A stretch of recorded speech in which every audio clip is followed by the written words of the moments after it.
परमाणु की संरचना को समझाने के लिए जो पहला एटॉमिक मॉडल था वो प्लम पुडिंग मॉडल था, लेकिन वैज्ञानिकों द्वारा किए गए प्रयोगों से आश्चर्यजनक रूप से अलग अलग रिजल्ट आए जो प्लम पुडिंग मॉडल या थॉमसन मॉडल को कॉन्ट्रडिक्ट करते थे या गलत मानते थे। इसलिए एटॉमिक मॉडल को फिर से रिकंसिडर किया गया।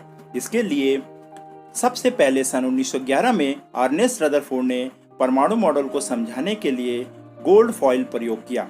ये प्रयोग उनके साथ उनके दो विद्यार्थियों हैंस गीगर व अर्नेस्ट मार्सडेन ने मिलकर किया। इसे अल्फा कण प्रकीर्णन प्रयोग भी कहते हैं। इसके लिए एक सेटअप तैयार किया जिसमें एक अल्फा पार्टिकल सोर्स लिया जो एक लेड के डिब्बे में बंद था। इसमें एक छोटा सा छेद था। यह इसलिए था जिससे अल्फा पार्टिकल एक सीधी रेखा में तेजी से चलें। लेकिन उन्होंने अल्फा पार्टिकल को ही क्यों चुना? अल्फा पार्टिकल इसलिए चुने कि उनकी ऊर्जा उच्च थी और वे भारी भी थे। तो अगर हम कहें कि परमाणु एक धनावेशित गोले के समान है जिसमें इलेक्ट्रॉन धंसे हैं, तो अल्फा पार्टिकल उसके आर पार निकल जाएंगे है, क्योंकि भारी पार्टिकल परमाणु की हल्की संरचना से गुजरते हुए पार हो जाएंगे। प्रोटॉन की तुलना में अधिक द्रव्यमान व ऊर्जा के कारण उन्होंने अल्फा पार्टिकल को चुना। अब उन्होंने एक बहुत ही पतला गोल्ड फॉइल लिया जिस पर अल्फा पार्टिकल की बमबारी होगी। उन्होंने गोल्ड फॉइल क्यों चुना? क्योंकि एक बहुत पतले गोल्ड फॉइल में लगभग 1000 परमाणु होते हैं और एटम जितने कम होंगे प्रयोग उतना ही आसान होगा। हम एक वृत्ताकार बैंड देख सकते हैं जिसमें एक गैप है। ये क्या हो सकता है? ये एक फ्लोरिसेंट स्क्रीन है जो अल्फा पार्टिकल के टकराने पर चमकेगी, जिससे अल्फा कण का पता चल सकता है के लिए कि प्रयोग काम कैसे करता है। अब अल्फा कण निकलेंगे और गोल्ड फॉइल पर सीधे टकराएंगे। अब यहाँ क्या होना चाहिए?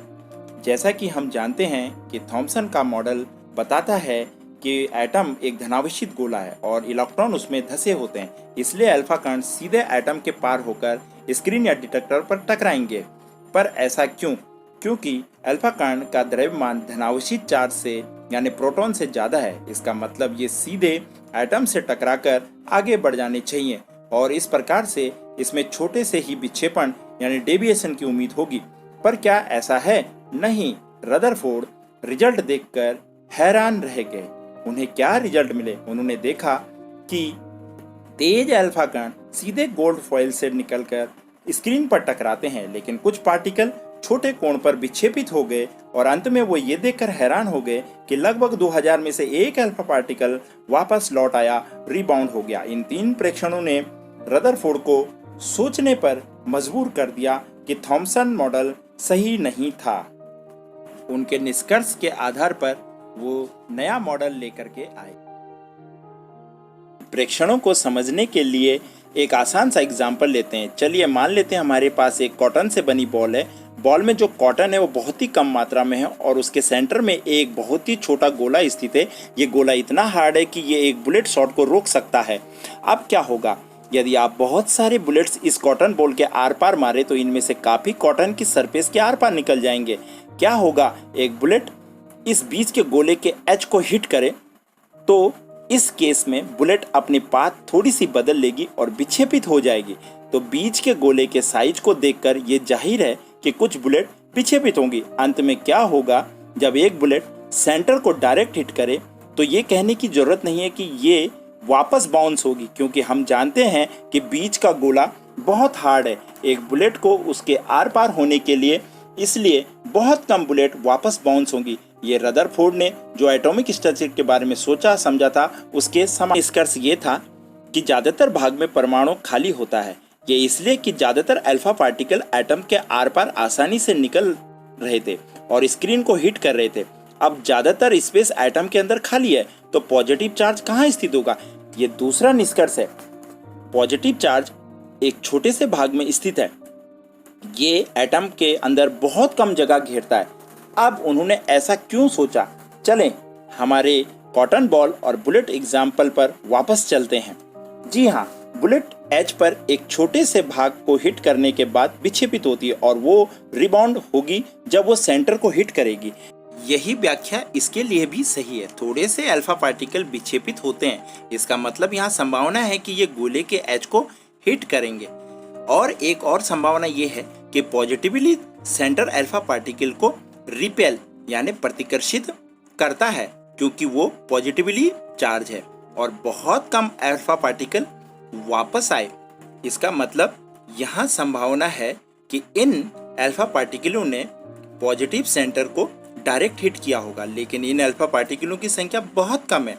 ये व्याख्या करते हैं कि पॉजिटिव सेंटर जो स्थान घेरता है उसका आयतन बहुत कम है। अगर ये घेरा गया स्थान ज़्यादा होता तो ज़्यादा पार्टिकल बाउंस होते।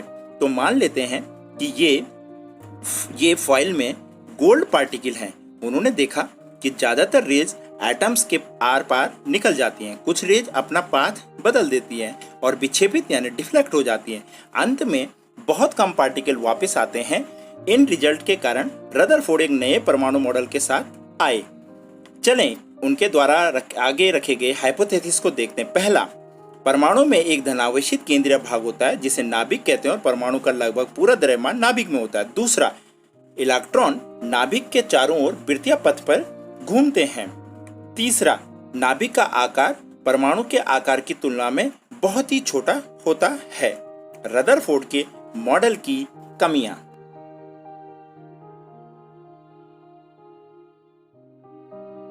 जब भी कोई आवेशित कण वृत्ताकार पथ में घूमता है तो वो धीरे धीरे त्वरित हो जाता है। उसी तरह अगर इलेक्ट्रॉन वृत्ताकार पथ पर तेजी से गति कर रहा है तो वो भी त्वरित होगा और किसी न किसी रूप में ऊर्जा उत्सर्जित करेगा। अब अगर ये लगातार ऊर्जा उत्सर्जित करेगा तो अंत में इलेक्ट्रॉन की सारी ऊर्जा खत्म हो जाएगी और वो नाभिक में गिर जाएगा। इसके कारण परमाणु अस्थायी हो जाएगा, लेकिन ऐसा परमाणु में नहीं होता है।